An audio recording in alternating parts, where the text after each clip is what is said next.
John Calvin, Epistolae, episode 44.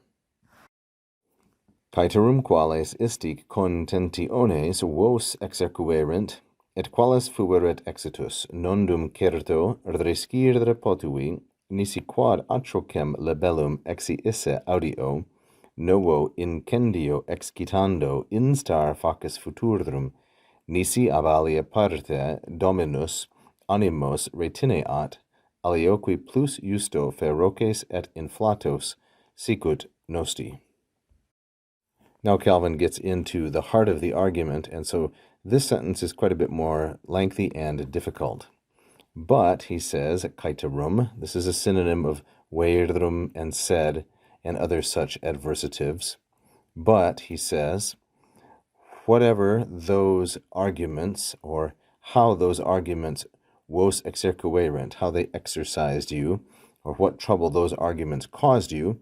Here we have quales contentiones in the feminine plural and nominative as the subject of exercuerent, which is a perfect subjunctive, and it is from exercio, a second conjugation verb, exercio, exercere. The object is vos here, in the masculine plural and accusative.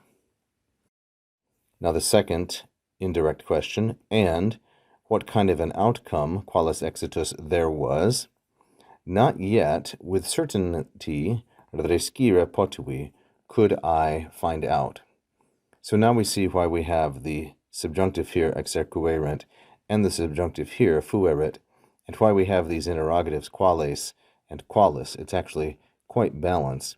That's because the infinitive here, rescire, to find out, to come to know, is introducing indirect question. That is interrogatio obliqua, an indirect question.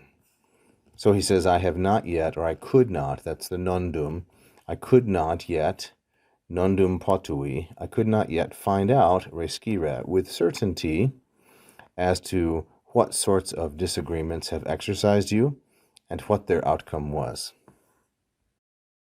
But now here is one thing that he did learn, except, nisi, that, I learned that, or I heard, audio, a terrible book, atrocem libellum.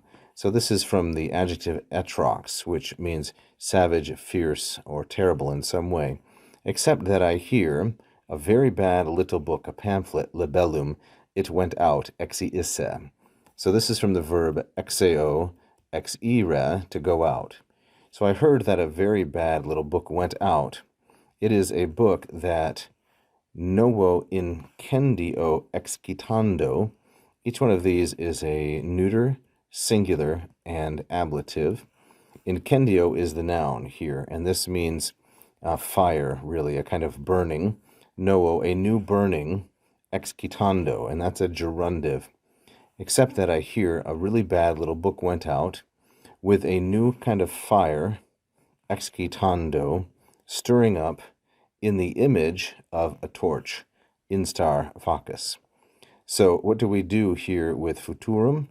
Well, futurum is masculine singular and accusative, and it is agreeing with libellum.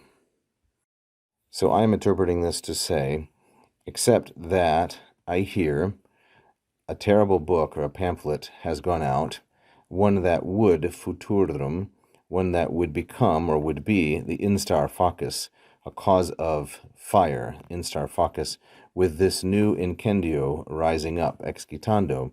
That's what would happen unless nisi dominus animos retineat, unless the Lord restrained people's emotions, animos ab alia parte, which means on his own initiative, or from his side, unless the Lord, for his part, or on his initiative, held back people's passions. That's what would happen. Otherwise, alioqui, they would more justly be ferocious and inflatos, set to burn. And these are both masculine plural and accusative because they are referring to animos, which is the same gender number case.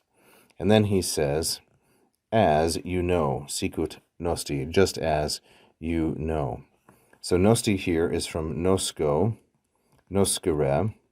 The third principal part is no vi, or no we, like so. And the fourth is notus So what we have is a second singular in nosti that has been syncopated. It would normally be no wisti, like so, but this syllable is left out as is common. We'll pick up this next portion in the following episode.